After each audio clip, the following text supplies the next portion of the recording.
Hi friends. അപ്പോൾ നമുക്ക് ഇന്ന് ഇതുപോലത്തെ ഒരു ലിഥിയം അയോൺ ബാറ്ററി പാക്ക് ഉണ്ടാക്കിയാലോ? നമ്മുടെ വീട്ടിലെ പഴയ പവർ ബാങ്കുകളുടെ അകത്തെ ബാറ്ററി ഒക്കെ എടുത്തു കഴിഞ്ഞാൽ, അല്ലെങ്കിൽ ലാപ്ടോപ്പിൻ്റെ ബാറ്ററി ഒക്കെ ഉണ്ടെങ്കിൽ ഇതുപോലെ സിമ്പിളായിട്ട് തന്നെ നമുക്ക് ഉണ്ടാക്കാൻ പറ്റും. കുറച്ച് സോൾഡർ ചെയ്യണമെന്നുള്ളൂ. ഇതുകൊണ്ട് ഉപകാരം എന്താണെന്ന് വെച്ച് കഴിഞ്ഞാൽ, നമുക്ക് ചെറിയ ചെറിയ പ്രൊജക്റ്റുകൾക്കോ അല്ലെങ്കിൽ വീട്ടിൽ 12 വോൾട്ടിൽ വർക്ക് ചെയ്യുന്ന എന്ത് സാധനങ്ങളും, ചെറിയ ഫാനോ ലൈറ്റോ ഒക്കെ നമുക്ക് ഇതിൽ വർക്ക് ചെയ്യിപ്പിക്കാൻ സാധിക്കും. അത്യാവശ്യം ബാറ്ററി ബാക്കപ്പ് ഉണ്ടാവും. ഇതിപ്പോൾ എൻ്റെ കയ്യിലുള്ളത് ആകെ കൂടിപ്പോയി കഴിഞ്ഞാൽ ഒരു 200 ഗ്രാം ഉണ്ടാവുള്ളൂ. ഇത് 4AH, അതായത് അല്ലെങ്കിൽ 4000 mAh കപ്പാസിറ്റി ഉള്ള ഒരു ബാറ്ററി പാക്കാണ്. അപ്പോൾ നമുക്കിതെങ്ങനെ ഉണ്ടാക്കണമെന്ന് നമുക്ക് കാണാം. അപ്പോൾ ഈ ബാറ്ററി മെയിനായിട്ട് ഉണ്ടാക്കാൻ വേണ്ടത് നമുക്കൊരു BMS ആണ്. BMS എന്ന് പറഞ്ഞാൽ ബാറ്ററി മാനേജ്മെൻറ്റ് സിസ്റ്റം എന്നാണ് അതിൻ്റെ ഫുൾ ഫോം. ഇതാണ് 20 ആംപിയറിൻ്റെ BMS ബോർഡ്. ഇതിന് മാർക്കറ്റിൽ 100 രൂപയോളം വരും. ഓൺലൈനാകുമ്പോൾ കുറച്ച് വില കുറയും. അപ്പോൾ ഇതിലേക്ക് കുറച്ച് വയറുകൾ നമ്മൾ സോൾഡർ ചെയ്യേണ്ടതായിട്ടുണ്ട്. അപ്പോൾ ഇതിൽ നിങ്ങൾ കുറച്ച് പോയിന്റ് കണ്ടില്ലേ, 0 വോൾട്ട്, 4.2, 8.4, 12.6 പ്ലസ് മൈനസ്. അപ്പോൾ അതിലേക്ക് നമുക്ക് ഈ വയറുകൾ സോൾഡർ ചെയ്യേണ്ടതായിട്ടുണ്ട്. അതിനു മുമ്പ് നമുക്ക് ബാറ്ററീനെ നമുക്ക് നോക്കാം. ഇതാണ് 18650ൻ്റെ ലിഥിയം അയോൺ ബാറ്ററികൾ. ഇത് നമുക്ക് ഈ പവർ ബാങ്കിൻ്റെ അകത്തും ലാപ്ടോപ്പ് ബാറ്ററീൻ്റെ അകത്തൊക്കെ ഇത് യഥേഷ്ടം കിട്ടും. നമ്മുടെ വീട്ടിൽ തന്നെ കുറേ ഉണ്ടാവും. അപ്പോൾ ഇതിന് പ്ലസും മൈനസും നിങ്ങൾക്ക് എല്ലാവർക്കും അറിയാമല്ലോ. ഇത് സീരീസ് ആയിട്ടാണ് നമ്മൾ കണക്ട് ചെയ്യുന്നത്.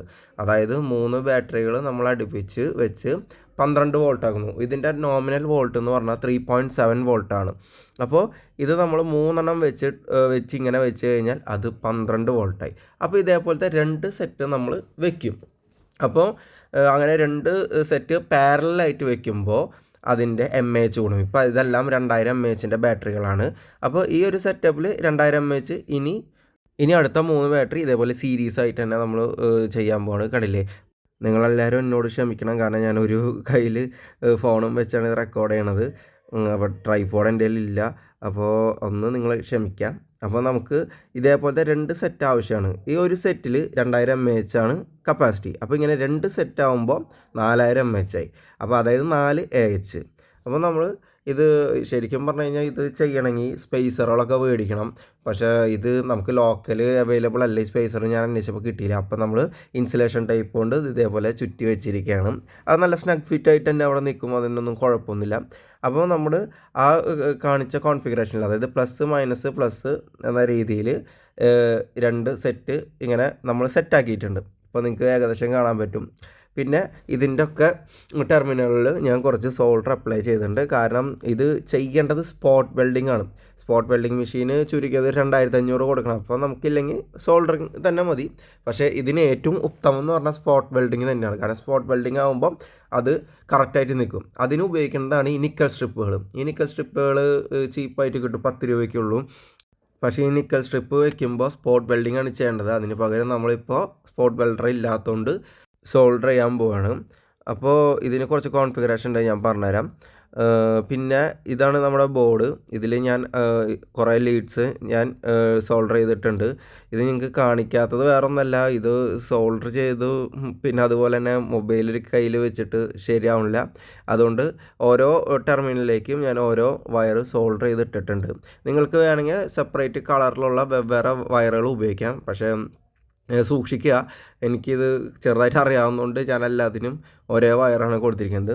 പിന്നെ ഇതുപോലെ ലീഡ്സ് നമ്മൾ സോൾഡർ ചെയ്ത് വയ്ക്കുക. കണ്ടില്ലേ, ഡയറക്റ്റ് പാരലായിട്ട് നമ്മളിപ്പോൾ കണക്ട് ചെയ്തിട്ടുണ്ട്. അതായത് ഈ ബാറ്ററീനെ നമ്മൾ പാരലായിട്ട് കണക്ട് ചെയ്തിട്ടുണ്ട്. അത് കഴിഞ്ഞിട്ട് ഇതേപോലെ നിങ്ങൾ എന്താ പറയുക, സീരിയസ് ആയിട്ടും കണക്ട് ചെയ്യാം. ഇത് വളരെ സിമ്പിളാണ്. ഇത് നമുക്ക് ഒറ്റ നോട്ടത്തിൽ കാണുമ്പോൾ ഭയങ്കര സംഭവമായിട്ടൊക്കെ തോന്നും. പക്ഷേ വളരെ സിമ്പിളാണ്. പ്ലസും മൈനസും അങ്ങോട്ടും ഇങ്ങോട്ടും കണക്ട് ചെയ്യുക. ആദ്യം നമ്മൾ സീരിയസ് ആയിട്ട് കണക്ട് ചെയ്തു. പിന്നെ അത് രണ്ടും യോജിപ്പിച്ച് പാരലാക്കി. അതുകൊണ്ടാണ് ഇതിനെ 3S2P കണക്ഷൻ എന്ന് പറയുന്നത്. അതായത് 3 സീരീസ് 2 പാരലൽ. അതായത് പാരലൽ നമ്മൾ എത്ര ബാറ്ററി വയ്ക്കുന്നോ അതിനനുസരിച്ച് അതിൻ്റെ MAH കൂടുന്നതായിരിക്കും. ഈ ഒരു രീതിയിലാണ് BMS ബോർഡിലേക്ക് ബാറ്ററികൾ കണക്ട് ചെയ്യേണ്ടത്. ഇത് കാണുന്ന പോലെ ഒന്നുമില്ല, വളരെ എളുപ്പമാണ്. നിങ്ങൾ സൂക്ഷിച്ച് ഓരോ പോയിന്റിൽ നിന്ന് എടുത്തിട്ട് BMSൻ്റെ ഓരോ പോയിന്റിലേക്ക് കണക്ട് ചെയ്യുക. ഇനി ഇതേപോലെ തന്നെ നമ്മൾ മൾട്ടിമീറ്റർ കൊണ്ട് ഇതിൽ ഗ്രൗണ്ടിൽ ഒരു പോയിന്റിൽ വെച്ച് ബാക്കിയുള്ള പോയിന്റുകളിലൊക്കെ വെച്ച് നോക്കിക്കഴിഞ്ഞാൽ 0 വോൾട്ട്, 4.8 വോൾട്ട്, 8.6 വോൾട്ട് അങ്ങനെ നമുക്ക് കാണാൻ പറ്റും.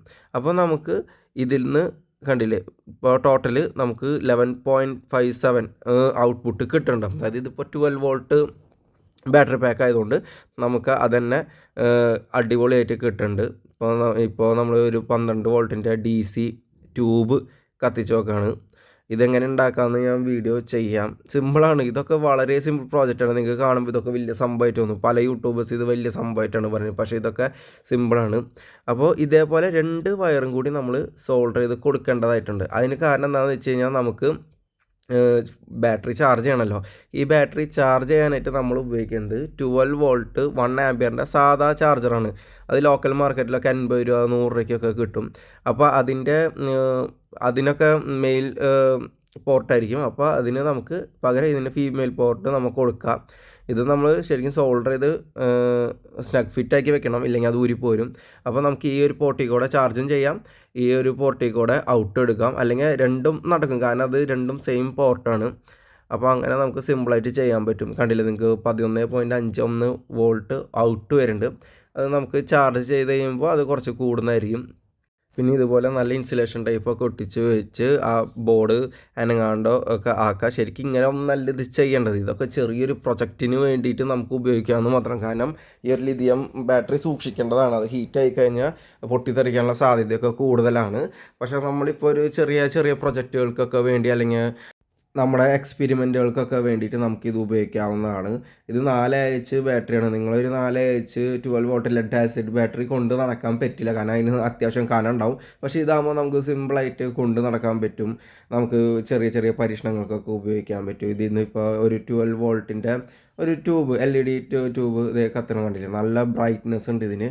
ഇത് നമുക്ക് കാണുന്ന പോലെ ഒന്നുമല്ല, നല്ല ബ്രൈറ്റ്നെസ്സിൽ തന്നെ നമുക്ക് കിട്ടും. കുറേ ബാക്കപ്പ് കിട്ടും. പിന്നെ ഇതിൻ്റെ ഒരു പ്രത്യേകത എന്ന് വെച്ച് കഴിഞ്ഞാൽ ഇത് പെട്ടെന്ന് ചാർജ് ആവും. കാരണം ചാർജിങ് ടൈം വളരെ കുറവാണ് ലിഥിയം അയൺ ബാറ്ററിക്ക്. ഇതാണ് ഞാൻ നേരത്തെ പറഞ്ഞ 12 വോൾട്ട് 1 ആമ്പിയറിൻ്റെ ചാർജർ, അതായത് 12 വാട്ട്സിൻ്റെ ചാർജർ. ഇതിപ്പോൾ എൻ്റെ മോൻ്റെ ഒരു ടോയ് കാറിൻ്റെ ചാർജറാണ്. ഇത് നിങ്ങൾക്ക് ലോക്കൽ മാർക്കറ്റിൽ ഞാൻ നേരത്തെ പറഞ്ഞ പോലെ തന്നെ 80 രൂപ 90 രൂപ 100 രൂപ റേഞ്ചിനൊക്കെ കിട്ടും. ഇത് നമ്മൾ ഡയറക്റ്റായിട്ട് ചാർജ് ചെയ്തുകൊണ്ടിരിക്കുകയാണ്. സിമ്പിളായിട്ട് നല്ല ചാർജ് ചെയ്തുകൊണ്ടിരിക്കുകയാണ്. ഇപ്പോൾ നമുക്ക് വോൾട്ട് നോക്കിക്കഴിഞ്ഞാൽ നമുക്ക് അറിയാൻ പറ്റും. കണ്ടില്ലേ, 91 92 അങ്ങനെ കൂടി അത് വരുന്നുണ്ട്. അതായത് അതിൻ്റെ ചാർജ് ആയിക്കൊണ്ട് തന്നെയാണ് ഇരിക്കുന്നത്. പിന്നെ ചാർജ് ആകുമ്പോൾ സ്വാഭാവികമായിട്ട് ബോർഡും ബാറ്ററിയും ചെറുതായിട്ട് ഹീറ്റ് ആവുന്നതാണ്. പക്ഷെ എന്നാലും അത് നമ്മൾ മൈൻഡാക്കേണ്ട കാര്യമില്ല. ഈ ബോർഡിൽ തന്നെ ഓവർ ചാർജിങ് പ്രൊട്ടക്ഷൻ സംഭവങ്ങളൊക്കെ ഉണ്ട്. എന്നിരുന്നാലും നമ്മൾ സൂക്ഷിക്കുക. കാരണം ലിഥിയം അയൺ ബാറ്ററി പൊട്ടിത്തെറിക്കാനുള്ള ഒരു ചാൻസ് കൂടുതലാണ് നമ്മൾ മിസ് ഹാൻഡിൽ ചെയ്ത് കഴിഞ്ഞാൽ. ലിഥിയം ഫെറോ ഫോസ്ഫേറ്റ് പോലെയല്ല. പക്ഷേ എന്നിരുന്നാലും ലിഥിയം ഫെറോ ഫോസ്ഫേറ്റ് കമ്പയർ ചെയ്യുമ്പോൾ ഇത് ചീപ്പാണ്. നമുക്ക് ചെറിയ ചെറിയ പ്രൊജക്റ്റുകൾക്കൊക്കെ ഇത് ഉപയോഗിക്കാവുന്നതാണ്. കണ്ടില്ലേ, അപ്പോൾ ഇങ്ങനത്തെ സെല്ല് നിങ്ങളുടെ വീട്ടിലൊക്കെ ഉണ്ടാവും. ഇതാണ് 1S BMS എന്ന് പറഞ്ഞത്. നിങ്ങൾക്ക് ചെറിയൊരു എമർജൻസി ലൈറ്റൊക്കെ ഉണ്ടാക്കണമെങ്കിൽ ഈ ഒരു BMS ബോർഡ് തന്നെ മതിയാവും. ഇത് ഡയറക്റ്റ് കണക്ട് ചെയ്തിട്ടാണ് നമുക്ക് അതിൽ നിന്ന് തന്നെ ഒരു 3 വോൾട്ട് 4 വോൾട്ടിൻ്റെ LED ഒക്കെ കണക്ട് ചെയ്ത് നമുക്ക് ചെറിയൊരു എമർജൻസി ലൈറ്റൊക്കെ ഉണ്ടാക്കാൻ പറ്റും. ചെറിയ ചെറിയ ടോയ്സിലും ഇതൊക്കെ തന്നെയാണ് ഉണ്ടാവുക. നമ്മൾ സ്ട്രിപ്പ് ചെയ്ത് നോക്കിയാൽ തന്നെ കാണാൻ പറ്റും. നമുക്ക് വോൾട്ട് ഒന്നും കൂടി ചെക്ക് ചെയ്ത് നോക്കാം. ഇതിപ്പോൾ ബാറ്ററി ഏകദേശം ഫുള്ളായിട്ടുണ്ട്. ഇതാണ് നമ്മുടെ ബാറ്ററി പാക്ക്. അപ്പോൾ നിങ്ങൾക്ക് എന്തെങ്കിലും ഡൗട്ട് ഉണ്ടെങ്കിൽ ചോദിക്കാവുന്നതാണ്. എൻ്റെ വീഡിയോ ഇൻകംപ്ലീറ്റ് ആയിട്ടുള്ള പോലെയാണ് എനിക്ക് തോന്നുന്നത്. കാരണം വേറെ ഒന്നല്ല, ഞാൻ ഒരു കയ്യിൽ ക്യാമറയും പിടിച്ച് ഇതാണ് ഇത് ചെയ്തത്. അതുകൊണ്ട് തന്നെ എനിക്ക് ഈ വീഡിയോയിൽ വലിയൊരു തൃപ്തിയില്ല. ബട്ട് എന്നിരുന്നാലും നിങ്ങൾക്ക് എന്ത് ഡൗട്ട് വേണമെങ്കിലും ചോദിക്കാം. ഞാൻ ഡയഗ്രാമോ എന്തായാലും നിങ്ങൾക്ക് എൻ്റെ പഴയ വീഡിയോസൊക്കെ എടുത്ത് നോക്കി അറിയാൻ പറ്റും. ഞാൻ ഇതുവരെ ഒരാൾക്ക് പോലും റിപ്ലൈ കൊടുക്കാണ്ടിരുന്നിട്ടില്ല. അപ്പോൾ നിങ്ങൾക്ക് എന്ത് ഡൗട്ട് വേണമെങ്കിലും ചോദിക്കാവുന്നതാണ്.